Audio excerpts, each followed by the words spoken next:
Good afternoon mga kababayan. So kasama natin si kabayan ngayon para ma-interview natin. Isa siya sa napili natin na bigyan ng produkto para masubukan niya. Kabayan, pwede mo bang sabihin sa amin kung ano yung sakit mo? Ano sir, yung kidney stone kasi sir. Hmm? Na ultrasound ka na? Opo sir, nung na-confine ako nung last year, June last, Last year pa, so ibig sabihin isang taon na lumipas nung nalaman na may gallstone ka. kidney stone po. Kidney stone. Ano yung nararamdaman mo? Masakit yung ano ko sir, yung dito minsan sa dibdib, sa likod, Hindi ka sa makaihi ng tagilid. maayos? Okay naman yung pag-ihi sir. Talaga nananakit Minsan lang. nahihilo ako pa sir sa tsaka ano pag sumasakit ang ulo ko. Hindi ako Yung nakatrabaho. sakit sa tagiliran tumatagos sa likod, ano? Opo. Kidney Sa stone. likod sa Kidney stone daw yan. Kidney stone nga. Gano'n nakalaki ang kidney stone mo, kabayan? yun nga po sa ultrasound ko nung last year sir, 4.2. Uy, grabe. 4.2 na. Sige, ganito.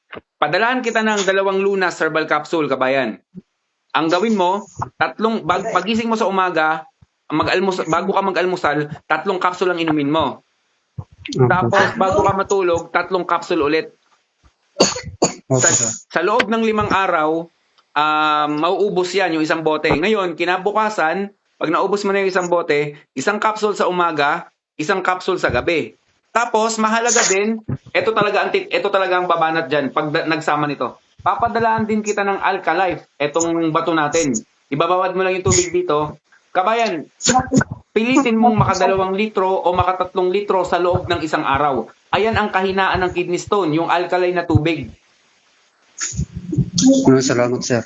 Baka ma-experience mo din, kabayan, yung naranasan ng kababayan natin, no? Na hirap nung uminom siya ng lunas saka Alka-Life natin, hirap na hirap siyang umihi.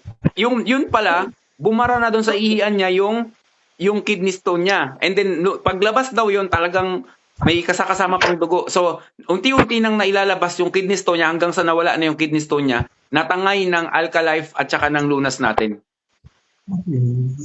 So yun, kabayan, ibigay mo lang sa akin yung cellphone number mo, address, pangalan, i-message mo sa akin ngayon para bukas na bukas din may ipapadala ko na sa iyo yung produkto natin.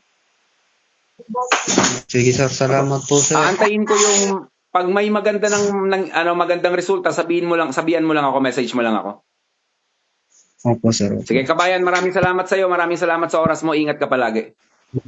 Thank you sir. Bye-bye.